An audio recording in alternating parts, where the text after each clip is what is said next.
Olá, bem-vindos ao meu caótico mundo mágico. Eu sou Renata Vargas, sou médica pós-graduada em psiquiatria e hoje eu quero falar com vocês que nem todos os sintomas que vocês estão sentindo e nem todos os seus comportamentos desajustados podem ser considerados como doenças passíveis de intervenção médica e da prescrição de um medicamento milagroso que vai resolver todos os seus problemas. Eu sei que a mensagem de hoje para algumas pessoas cai como uma porrada, afinal, não é muito legal a gente reconhecer que temos responsabilidade sobre a porcaria da nossa vida, mas para algumas pessoas pode ser um alento, pois cabe a nós modificar algumas coisas para que tenhamos uma vida com maior qualidade. O tema de hoje ele é mais conhecido por aí como despatologização. Vocês vão ver esse termo na internet. A meu ver, nós temos uma lacuna importante, pois muitas vezes esse termo é abordado por pessoas que não são médicos e até por pessoas que não são da área de saúde. E aí eu vou dizer por que que isso para mim é um problema. Porque por vezes nós caímos num outro viés, que é a negação de que sim, existem doenças, principalmente nesse campo mental, existem doenças que acometem a biologia do nosso cérebro e elas não podem ser diminuídas, elas não podem ser ignoradas e não pode haver uma condução de casos graves de patologias mentais sem intervenção medicamentosa e acompanhamento médico. Para quem ainda não está acostumado com esse canal, já vou avisar que eu não costumo fazer roteiro, então às vezes vocês podem ficar um pouquinho perdidos na minha linha de tempo, mas confia, na hora que chega no final do vídeo vocês vão entender a mensagem. Esse tema da gente despatologizar, ou seja, tirar questões do campo da caixinha das doenças e transformar em outras questões, ele perpassa por muita área. Uma das principais áreas de discussão dentro da psiquiatria e psicologia social é o fato de estarmos inseridos numa cultura e num modelo econômico que é o capitalismo. Simplesmente, o capitalismo é incompatível com saúde, seja física, seja mental, é incompatível. Vou explicar o motivo. Principalmente aqui no Brasil, né, que é a realidade que eu mais conheço. Nós somos acostumados com uma carga de trabalho de 8 horas por dia. E a gente precisa trabalhar essas 8 horas para obter dinheiro, que é o salário, para utilizar esse dinheiro para pagar coisas. Dentre essas coisas, algumas questões são obrigatórias e o que sobra, geralmente, é o que a gente vai investir na nossa vida, se é que sobra. E tudo no nosso mundo é uma questão de trocas financeiras. Dificilmente a gente consegue coisas que não sejam vinculadas a trocas que envolvem dinheiro e envolvem tempo, e enfim. Quando uma pessoa trabalha 8 horas por dia, e geralmente essas 8 horas são enquanto tem sol no céu, essa pessoa já está privada de dedicação de tempo para autocuidado. Alguém que trabalha 8 horas por dia e às vezes mora longe de onde trabalha, ainda vai gastar um tempo precioso de deslocamento. E esse tempo de deslocamento, ele pode envolver ainda um outro fator que é o estresse com o trânsito. Eu sou de Goiânia, aqui em Goiânia acaba que a maior parte das pessoas não mora tão longe assim do trabalho, mas eu escuto alguns colegas que são de outros locais do Brasil que me falam que passam até 2 horas em trânsito para ir e depois 2 horas para voltar do trabalho. Se a gente somar isso, matemática básica, 8 horas de trabalho, mais 2 horas para ir, mais 2 horas para voltar, nós temos 12 horas de dedicação ao trabalho, a produzir, a simplesmente trocar o nosso tempo de vida por dinheiro, por moeda. Se essas 12 horas são 12 horas que a gente tem sol no céu, a pessoa já vai voltar à noite para casa para ela fazer o básico, que é comer, que é tomar banho, que é às vezes, sei lá, conversar com alguém da família, essa pessoa já está prejudicando o ciclo biológico do sono. Essa pessoa, às vezes, já está se prejudicando nos ciclos de alimentação, porque não consegue se alimentar, da maneira correta, nos horários corretos. Então vamos lá, vamos pontuar. Tudo que a saúde já pesquisou, as pesquisas mostram isso com dados muito relevantes, que é importante para a manutenção da saúde física e mental, que é essencial para a nossa sobrevivência no mundo, que é essencial para a nossa longevidade, o capitalismo atrapalha. A nossa cultura, a forma que a gente vive, atrapalha. Se a gente precisa ter horas adequadas de sono noturnas, quem trabalha de noite já, né, não tem jeito. Quem trabalha de dia chega em casa e não tem um tempo nem de relaxar antes de entrar no processo de sono. Isso quando a pessoa já não está com insônia inicial, justamente porque está preocupado em acordar no outro dia cedo para chegar no trabalho, se vai conseguir pagar as contas, etc. Então a gente já tem o pilar do sono totalmente corrompido. Quando a gente pensa na alimentação saudável, o que é preconizado? A alimentação ela precisa ser baseada em alimentos naturais, a gente precisa descascar mais do que desembalar, a gente precisa ter tempo para se alimentar, a gente precisa estar atento na comida, comer, mastigar certinho.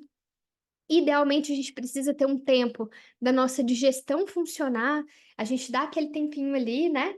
Aquela cesta e tal, para depois a gente voltar para a atividade. Quantas pessoas hoje em dia dão conta disso? São poucas, infelizmente. Eu trabalho com um público no meu consultório muito misto, assim, de pessoas que são autônomas e de pessoas que batem em ponto. E é geral a quantidade de pessoas que não conseguem se alimentar adequadamente, porque tem que almoçar correndo, ou porque não consegue fazer lanches. Isso é muito complicado. Ingestão de água é outra coisa assim que está dentro desse campo da nutrição e que as pessoas deixam. Eu já escutei paciente falando, não bebo água como eu gostaria porque eu precisaria ir ao banheiro, eu não tenho tempo para ir no banheiro no meu serviço. Outra coisa que é muito necessária para a nossa manutenção de saúde são os tempos de descanso e de lazer. Poxa, a gente trabalha de segunda a sexta, a gente tem que correr com uma série de obrigações. Por vezes sobra o final de semana, e nesse final de semana tem gente que quer fazer banco de horas de sono, ou que quer ir para farra, ou que quer fazer qualquer coisa, e não sobra tempo de descanso e lazer mais quietinho, mais reservado. Tempo de contemplação praticamente é inexistente no público que eu atendo. Não vou mentir, né? Na nossa vida também é difícil, apesar da gente saber que precisa. Então, o tempo de contemplação, de descanso cerebral, de observar tudo que está ao nosso redor, ele é importante para a manutenção da nossa saúde mental e a gente não consegue fazer isso. Relações interpessoais de qualidade. A gente não consegue se relacionar com todos os nossos amigos, com todos os nossos familiares, quando a gente passa a maior parte do nosso tempo inserido num ambiente de trabalho. E isso piora ainda mais para as pessoas que trabalham basicamente só com tecnologia, porque aí elas não interagem nem com os colegas de trabalho, fica ali no próprio computador, no próprio telefone, e tem baixa interação com as pessoas do mesmo escritório. Outro fator super relevante de saúde é a prática de atividade física. A prática de atividade física, na verdade, ela é essencial, assim como o sono. A gente deixa ela de lado porque a gente é errado mesmo, porque a gente é sem vergonha, mas a prática de atividade física, ela é essencial para o nosso corpo. E a maior parte das pessoas não consegue praticar atividade física por falta de tempo e algumas pessoas por falta de dinheiro mesmo, porque não dão conta de pagar uma atividade física que gostaria. E quando a gente fala em atividade física, a gente entra num outro problema. Eu já falei sobre isso lá no Instagram, que algumas pessoas até fazem uma atividade física, tipo uma academia. Só que passam tantas horas sentadas e inativas no ambiente de trabalho que a saúde delas não se difere de quem é sedentário. Na verdade, para o nosso corpo, o que é mais saudável é a gente ter movimento de tempos em tempos ao longo do dia inteiro. Assunto para depois. Então, aqui eu já consigo colocar uma série de queixas que chegam no meu consultório e que chegam no consultório de diversos outros médicos, que o paciente quer um remédio, por exemplo, para aumentar a produtividade. Não vai ter remédio para aumentar a produtividade. Você já está no seu limite de produtividade. Você não tem tempo de fazer nada como válvula de escape, todo o seu tempo está dedicado ali ao trabalho. Não, não tem antidepressivo que vai melhorar a sua produtividade. Quando chega alguém para mim e se queixa que está muito cansado, a pessoa às vezes está realmente com um quadro de estafa mental. O tratamento para estafa mental não é tomar vitamina, não é tomar um soro milagroso de sei lá quanto na veia. O tratamento para estafa mental é descanso. Descanso adequado pelo tempo adequado e de tempos em tempos. Quantos de nós, quem está ouvindo aqui, vendo esse vídeo, consegue tirar tempo de verdadeiramente descansar? Eu escuto com frequência pessoas que tiram férias, que viajam e que, enquanto estão viajando, estão preocupadas com o telefone comercial, estão preocupadas com a questão financeira, que às vezes você está lá gastando e não sabe de onde que esse dinheiro vai vir depois. Então, a gente não desliga mais. A queixa que eu acho que é a recordista, né? A minha atenção está prejudicada, eu acho que agora eu tenho TDAH. Eu sou muito chata com esse diagnóstico. TDAH, que é o transtorno de déficit de atenção e hiperatividade, é uma doença que realmente existe, que realmente acomete uma parte importante da nossa população, mas que, primeiro, não é desenvolvida ao longo da vida, tá? É um transtorno de neurodesenvolvimento, você nasce com TDAH e você cresce com TDAH. Segundo, a maior parte das pessoas que chegam, pelo menos no meu consultório, acaba sendo um viés, né? Mas a maior parte dessas pessoas estão estressadas e não sabendo gerenciar o estresse. Estão ansiosas e estão precisando de um tratamento para ansiedade. E aí, quando é ansiedade, já entra no campo patológico. Então, a queixa de desatenção, a queixa de, ai, eu não consigo me lembrar das coisas, eu não consigo prestar atenção, é justamente por uma falta de prática disso. A queixa de prestar atenção, né? Eu quero até falar um pouquinho mais sobre ela. As pessoas chegam e falam, nossa, eu não consigo mais prestar atenção numa aula na faculdade. Ah, eu não consigo prestar atenção numa reunião inteira. Deixa eu te falar, é porque você acostumou o seu cérebro no celular vendo postagenzinha de 15 segundos, vendo coisinha fácil de 1 minutinho, vendo mensagens muito elementares ou só piadinha, e você desacostuma seu cérebro a fazer raciocínio mesmo, a prestar atenção, a manter o tônus da sua atenção num ponto que seja menos estimulante do que um gatinho fofinho, do que uma pessoa caindo. Então, isso também vai da nossa prática do dia a dia. A gente já está cansado do trabalho, quando a gente tira um tempo, a gente pega um celular, se enfia num mundo ali que está adoecendo ainda mais o funcionamento cerebral, e depois chega no médico e reclama. Eu acho que eu tô com TDAH, eu preciso daquele remedinho tarja preta, sabe? Aquele da receitinha amarela. Eu preciso daquele remedinho para eu ficar melhor na aula, para eu ficar melhor no meu trabalho, para eu conseguir fazer o meu plantão. Cara, você não precisa disso. Você precisa descansar, você precisa se alimentar de forma adequada, você precisa dormir de forma adequada, você precisa ter tempo de contemplação e você precisa praticar o mindfulness, a atenção plena, o estar aqui agora. A gente quase nunca está no aqui e agora. A gente está, às vezes, sentado numa aula, numa reunião, e a gente está pensando na conta que tem que pagar, a gente está pensando na conversa que a gente vai ter com o namorado, a gente está pensando como é que vai ser a viagem do final do ano, a gente está relembrando coisas do passado, o dia que você caiu na escada, a conversa desagradável que você teve com uma amiga, e a gente perde a capacidade de aproveitar os momentos. Isso não é doença. Isso é mau hábito cerebral, e isso é a nossa incapacidade, inclusive, de treinar, de praticar algo que os cientistas já estão comprovando que é essencial para o funcionamento do nosso cérebro. Eu imagino que quase todo mundo que esteja vendo esse vídeo aqui já tenha ouvido falar sobre mindfulness. A prática é uma prática meditativa. Nossa, enrolei a língua. É uma prática meditativa na qual a pessoa fica focada no aqui e agora. Quando eu oriento isso para os meus pacientes, a orientação ela começa de uma forma super basal, porque eu sei que até o basal é difícil para as pessoas.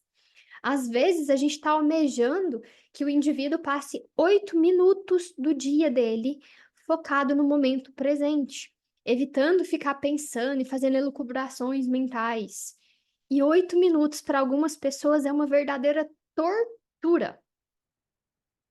E por falar em tortura, eu gostaria de falar das pessoas que não conseguem ficar em contato com a própria mente. Às vezes a pessoa até tem um ritmo de vida que ela consegue ter um tempinho ali que ela fica mais atenta ao momento presente, que ela pode ficar pensando. E nesses momentos a pessoa falta surtar. Então é aquela mulher, assim, algumas mulheres passam muito tempo no salão arrumando cabelo, né? E a pessoa tá ali, ela não quer ficar pensando com a cabeça dela, ela não dá conta da companhia dela, ela precisa de um celular para fugir, ela precisa conversar com alguém, nem que seja uma fofoca, porque ela não consegue entrar em contato com as próprias emoções, ela não consegue entrar em contato com as coisas que ela deixou de fazer e precisa fazer, ela não consegue entrar em contato com nada, ela quer fugir de tudo isso. E às vezes, quando chega pra gente no consultório, chega, eu tô desvitalizada, eu não tenho energia mental, eu não tenho energia vital, parece que tudo que eu faço eu tô arrastada, eu devo estar com problema hormonal. Aí você vai e pede exame. A pessoa não tem, às vezes, problema hormonal, não tem problema nutricional. A pessoa até tá dormindo 8 horas por noite. A pessoa tá fazendo atividade física bonitinha, tá fazendo academia 5 vezes por semana pra ficar com o bumbum na nuca, mas a pessoa ela não tem autoconhecimento, ela não tem um desenvolvimento de uma inteligência emocional, ela não busca uma autossabedoria. A pessoa está sempre fugindo da mente dela, e isso também é incompatível com qualidade de vida. E isso também se traduz em sintomas na nossa vida, como a perda de energia, eu não dou conta de fazer nada, parece que eu estou sempre cansada, e eu tirei férias, eu tirei 2 meses de férias e não descansei, e às vezes a perda de energia dessa pessoa está sendo nesse campo de não entrar em contato consigo mesma. E a nossa mente, ela é muito sábia. Você não está entrando em contato com ela, está enfiando tudo ali por debaixo do tapete, mas o tapete está estufando e ele continua mandando sintoma para você. Tudo aquilo ali quer ser visto e resolvido. É igual as abinhas do computador. Às vezes a gente está com um monte de abinha aberta e o que você precisa fazer é selecionar o que que você vai fechar. Então, às vezes tem um texto.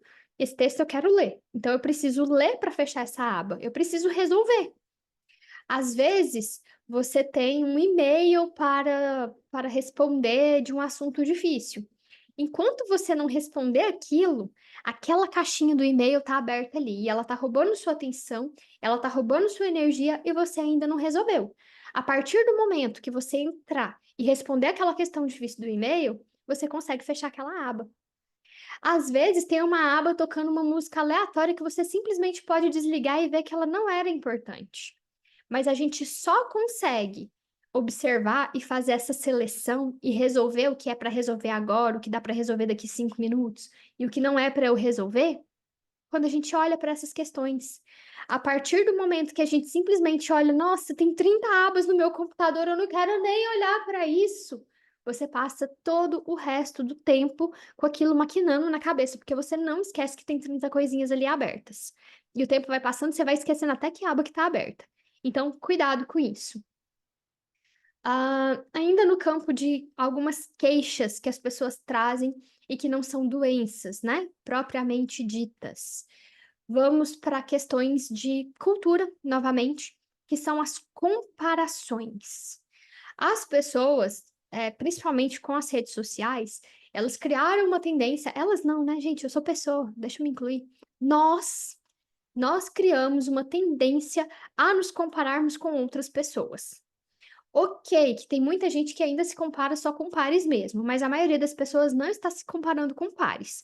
A gente se compara com alguém geralmente que está muito melhor do que a gente, ou que tem condições de vida totalmente distintas da nossa e a gente ainda se compara. Esses métodos de comparação com os outros, eles trazem um potencial risco de adoecimento mental, sim, mas antes de desenvolver o adoecimento mental propriamente dito, eles trazem no meio do caminho uma insatisfação crônica com a própria vida. Às vezes parece depressão, às vezes parece, sei lá, um transtorno X, mas muitas vezes é simplesmente falta de desligar a rede social, de apagar alguns perfis, de deixar de seguir algumas coisas, de silenciar outras e etc. Uma outra comparação que se tornou comum na nossa comunidade de uns anos para cá é a comparação com máquinas. Eu sou de uma geração que, bem quando eu era criança, ainda não existia tanta máquina para a gente se comparar. E aí, de repente, hoje em dia, tudo é máquina, tudo é tecnologia. As gerações mais novas do que a minha já são criadas dentro de um contexto de que computador faz tudo, celular faz tudo, e às vezes a pessoa ela quer ter esse desempenho. Então, algumas pessoas que me queixam de memória, eu não dou conta de decorar telefone. Você pratica isso? Não pratica. Seu celular decorou o telefone para você. Você nunca digita aquilo. Se você ficar sem se você ficar sem seu celular, você tá nu, no meio do deserto, sim. Tem muita gente que deixou toda a vida depositada em dispositivos, toda a vida depositada em nuvem e não exercitam a própria memória. E aí a pessoa chega e fala: Eu tô com um quadro demencial, eu não consigo prestar atenção, ou, prestar atenção não, eu não consigo memorizar nada, minha cabeça não presta mais. E aí a gente tem que ver, primeiro, qual que é o ponto que essa pessoa quer se comparar. Porque tem gente que acha que tem que decorar absolutamente tudo do mundo. Gente, não existe isso. A nossa capacidade, da média da população, a gente tem um limite de memorização. A nossa memorização, ela depende do nosso afeto, a nossa memorização depende de como estava a nossa atenção no momento que a gente adquiriu a informação. Depende de uma série de coisas. E tem gente que acha que precisa saber tudo, de cor. A gente não vai saber, a gente não é uma máquina para saber. E o outro fator que a tecnologia influencia é isso, da gente depositar tanta coisa no celular, tanta coisa na nuvem do computador, e a gente deixar nossa cabeça só para ver dancinha do TikTok, que de repente a gente se vê não conseguindo memorizar absolutamente nada, porque a gente não criou essas vias neuronais. A gente passa por criação de vias, né? Os nossos neurônios, eles criam vias para memorizar as coisas, mas eles precisam ser treinados para isso. A gente esquece disso porque a gente deixa tudo por conta de uma máquina. Então, todas essas são questões que não dão para medicalizar. São questões que são dos nossos hábitos, que precisam ser modificados. Um outro campo que às vezes a gente precisa trazer à tona são sobre as relações interpessoais, que por vezes causam sintomas, que por vezes trazem desequilíbrio para a gente, e esse desequilíbrio nem sempre se traduz em uma patologia mental. Um exemplo muito triste, assim, né, que a gente vê. Se a gente convive com alguém que é danoso para a gente, seja um parceiro amoroso, ou seja um familiar, a convivência dentro do ambiente domiciliar, ela se torna totalmente tóxica, né? Vou usar o termo aí da moda. Totalmente tóxica. A gente vive daquela forma. E às vezes aquela pessoa com a qual a gente se relaciona, aquela pessoa ela tem totalmente o potencial de te tirar do sério, de te levar até ações impulsivas que não são de acordo com a sua personalidade, de acordo com a sua criação. E às vezes as pessoas chegam no consultório, agora eu tenho certeza, agora eu sou bipolar, porque eu mudo de humor de uma hora para outra. Eu tava super bem, de repente eu tô super mal. Ah, porque eu sou uma pessoa muito agressiva, me tornei uma pessoa muito agressiva. Porque eu gritei com o meu marido, eu dei um chilique lá e não sei o quê. Quando a gente vai investigar, às vezes a gente descobre essas relações com pessoas que às vezes estão adoecidas ou que às vezes são apenas maldosas mesmo, e que levam o paciente a um ponto crítico no qual ele age como impulso, como defesa, e que fica parecendo um quadro patológico. Esses quadros são extremamente difíceis para o médico, porque muitas vezes a gente não consegue aferir tudo que está acontecendo nesse ambiente. Às vezes acontece justamente o acompanhante do paciente ser o algoz do paciente. E fica difícil para a gente que é médico diferenciar se aquilo que a pessoa está apresentando realmente é uma patologia, se ela está mais agressiva, se ela está mais impaciente, ou se ela está vivendo um inferno dentro de casa, ela é levada a ficar sob esse estresse o tempo todo, a amígdala cerebral está o tempo todo tocando alarme, e isso tudo é em decorrência de uma convivência não saudável. Aqui a gente até entra num ponto que tem um transtorno, né, de personalidade, quando alguém tem uma relação com outra pessoa que é narcisista, e essa pessoa narcisista, ela pode ser muito ardilosa, essa pessoa, ela parece ser um anjo de candura, mas ela leva o outro a um processo de enlouquecimento mesmo, porque a pessoa ela não consegue lidar com tudo aquilo e que fica parecendo que ela que não está vinculada à realidade. Aqui está um problema seríssimo da nossa sociedade e ainda muito difícil, inclusive, para os médicos aferirem. E às vezes o médico ou o terapeuta até percebe. No consultório, às vezes acontece de a gente perceber, por exemplo, que alguém é filho de pais narcisistas ou que está casado com alguém narcisista, mas a própria pessoa ela não toma essa consciência e a gente não pode chegar e dar uma chalapada na cabeça da pessoa e falar: olha, deixa eu te contar. Seu namorado lindo, perfeito, príncipe encantado, é tóxico, é narcisista e tá fazendo chantagem emocional com você. Gente, médico não pode fazer isso, terapeuta não pode fazer isso, porque a gente invade o espaço pessoal da pessoa. Na verdade, cabe a gente profissional orientar essa pessoa e deixar essa pessoa o máximo equilibrada possível para ela tomar essa consciência por si só. E outro trem difícil pra gente, porque a vontade que dá é enfiar a mão na cara e falar logo, mas a gente não pode, exceto quando existem riscos maiores, né? E ainda assim é muito complicado. Tô até lembrando de um caso aqui, não sei se cabe no vídeo. Ah, depois eu conto, casos de consultório. Que eu passei por uma situação super delicada nesse sentido e que a gente não tem respaldo, às vezes, nem pelas leis que regem nossa profissão. Bom, dei alguns exemplos de situações que, por vezes, levam pessoas a marcarem uma consulta com um psiquiatra e, na verdade, elas não estão doentes, elas estão com a vida toda bagaçada. E agora eu quero entrar no outro tópico desse vídeo, que é sobre esse assunto da despatologização ser abordado por pessoas que às vezes são leigas ou por pessoas que negam o caráter biológico dos adoecimentos. Isso é muito perigoso, tá? Quando a gente pega, por exemplo, um paciente que a gente tem certeza que tem um diagnóstico de transtorno bipolar, ele não vai ser tratado apenas tomando florais e apenas fazendo uma terapia com um terapeuta social, tá? Uma pessoa bipolar, ela precisa de medicação para se estabilizar. Quando a gente fala de um paciente esquizofrênico, que é o clássico, né?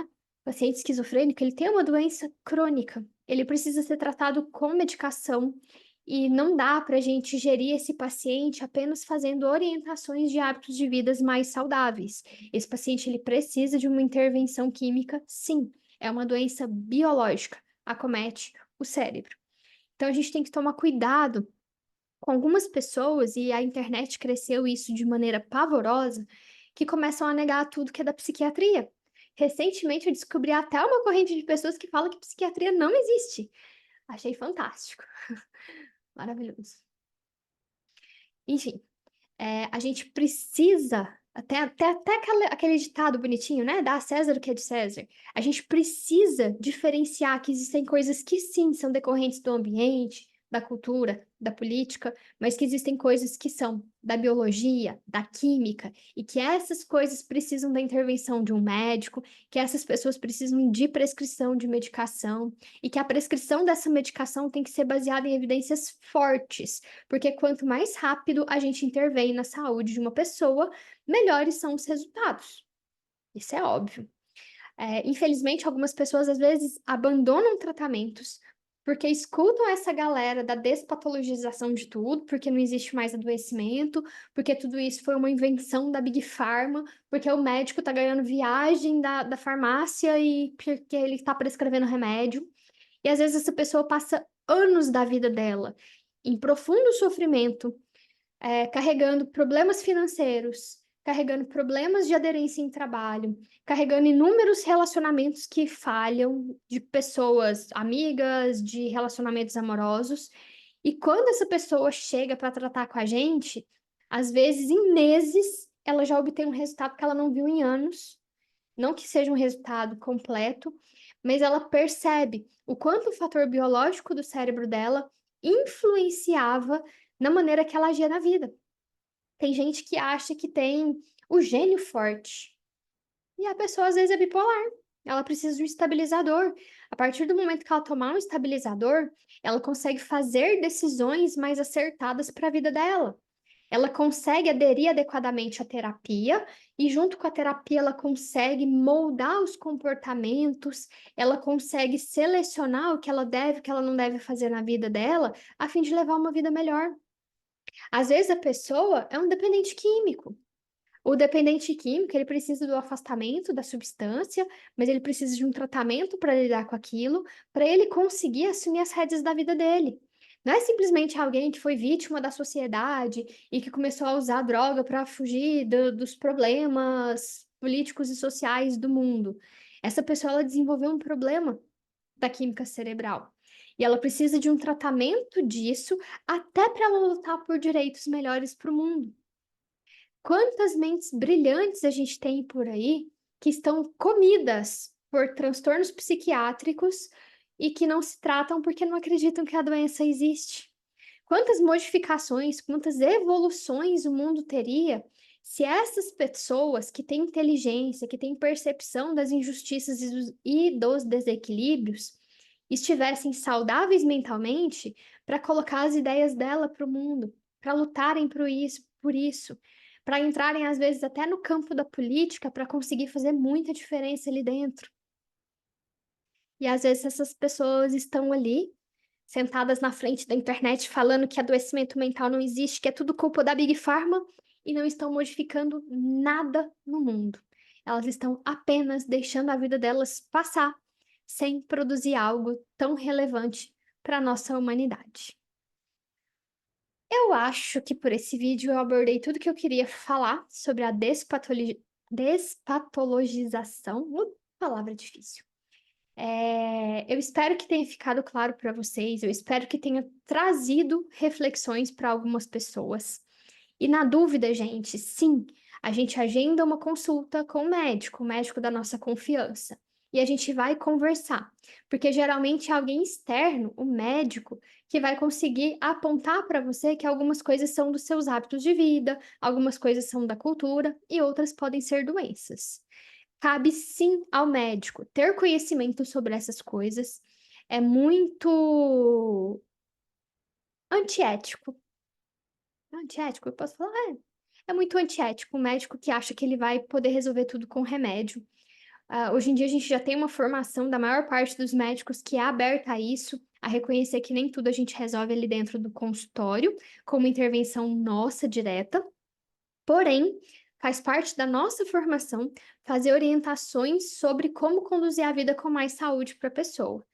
Então, às vezes você aí está escutando esse vídeo e você fala, eu já tenho certeza que meu problema é capitalismo. Mas como que eu resolvo essa porcaria?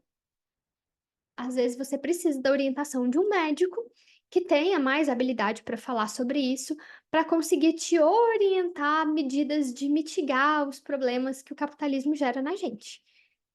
Nessa batalha que a gente está aí na vida, pelo menos é algo que eu gosto muito de estudar, porque a gente vai achando brechas, e quanto mais pessoas a gente conhece diferentes, mais a gente vai vendo os métodos que cada um acha para solucionar esses problemas, e a gente consegue fazer aí um intercâmbio de ideias entre pessoas, e cada um vai achando o seu caminho. Então é isso, vou ficar por aqui nesse vídeo de hoje. Espero que vocês tenham gostado. Espero que comentem, que participem aqui do vídeo para não ficar parecendo que eu estou falando sozinha. E em breve eu vejo vocês aqui com algum vídeo, ou de assunto assim, mais dentro da medicina, ou de assunto mais paralelo, porque eu também gosto. Um beijo para todo mundo. Tchau!